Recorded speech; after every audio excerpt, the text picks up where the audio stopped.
Ker so obveznice, kot smo prej od začetka videli, zelo nedonosne oziroma tudi že postale zelo rizične, sta se dve največje države že zadnjih od leta 2013 konkretno, pa še odprej, v bistvu odločili, da bosta nekaj naredili s svojim premoženjem in sta ga začele menjavati, se pravi obveznice, državne obveznice, menjavati v zlato in so začele povečevati zlate rezerve, kar konkretno. Tle vidite, da v bistvu 2017 je spet prišel en velik razkorak, pa že prej sta te dve posamezne države ogromne količine zlata kupovale in ga dodale v svojo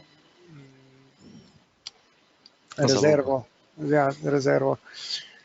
Zdaj, zanimivo je tudi, da v bistvu se k temu zateka vedno več držav ali pa centralnih bank držav, ki imajo težave z Združenimi državami Amerike. Se pravi, ali jih ekonomsko uničujejo, ali imajo kakšne sankcije proti njim, ali kakorkoli se drugače upirajo. No, vidite, da v bistvu te države so kar močno povečale količino zlata v svojih državnih rezervah, pa tudi ostale države kar močno povečujejo.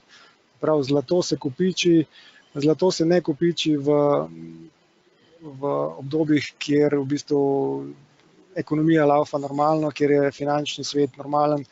Takrat se zlata načeloma ne kopiči, ima se ga za varno podlago, nima ga pa vse v takih količinah, kot ga imajo zdaj centralne banke. Kar sam nakazuje na to, da prihaja obdobje, ki ne bo preveč naklonjeno ljudem, ki ne bojo pravočasno poskrbeli za del svojega premoženja.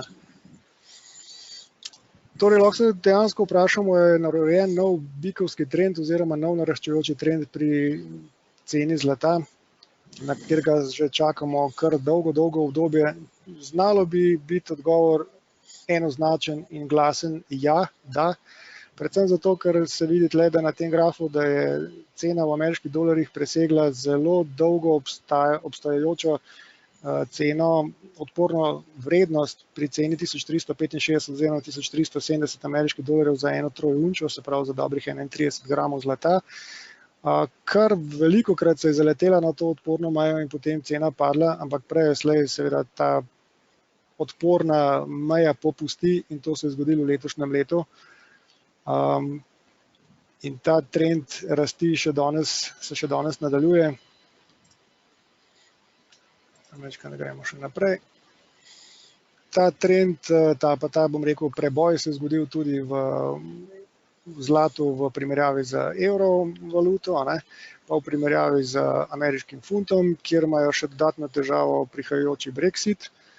Potem se je ta preboj pojavil tudi v švicarskih frankih, v primerjavi s švicarskim frankom in tudi z ameriškim dolarjem. Skratka, dejansko lahko govorimo o začetku nekega novega naraščajočega trenda pri ceni zlata. Še vedno smo pri zlatu. Zanimivo je tudi tale graf, ki kaže, katere centralne banke so v zadnjih 12 mesecih nakupile največ zlata, seveda prve dve sta Rusija in Kitajska. Tista zanimiva se mi zdi Kazahstan na 4. mestu, potem pa Madžarska in Poljska. Madžarska in Poljska predvsem z vidika, ker sta članice Evropske unije in če se spomnite, nimate lih najboljšega odnosa z vodilnimi v Evropski uniji in na podlagi tega se seveda tudi temu primerno obnašajo in ščitijo pred tem, da bi jih morebitni, kako naj temu rečem, da bi jih doletele kakšne sankcije Evropske unije, da bi bile na to pravočasno in dobro pripravljene. V zadnjih 12 mesecih je tako 10 centralnih bank kupilo dobrih 503 ton zlata oziroma 21 milijard ameriških dolarjev so zato dali pri ceni 1300 ameriških dolarjev za unčo, to je nekaj povprečna cena zadnjih 12 mesecev, zato da boste lažje si predstavljali, za kakšno količino denarja to gre. Pa ta trend se kar nadaljuje. V lanskem letu verjetno ste kje zasledili, da so centralne banke kupile največjo količino zlata v zadnjih 50 letih. Ta trend se nadaljuje tudi v prvem kvartalu letošnjega leta. In v tem prvem kvartalu letošnjega leta so glede na lanski kvartal povečale kar za 68% svoje zaloge, zlate zaloge. Torej, nakupovanje zlata se nadaljuje za vse tiste, ki imate mogoče izziv s tem, da pravite, da je danes zlato že predrago, da očitno ni, ne, ker ga centralne banke kupujejo ne po eno unčo, ampak po več ton na mesec.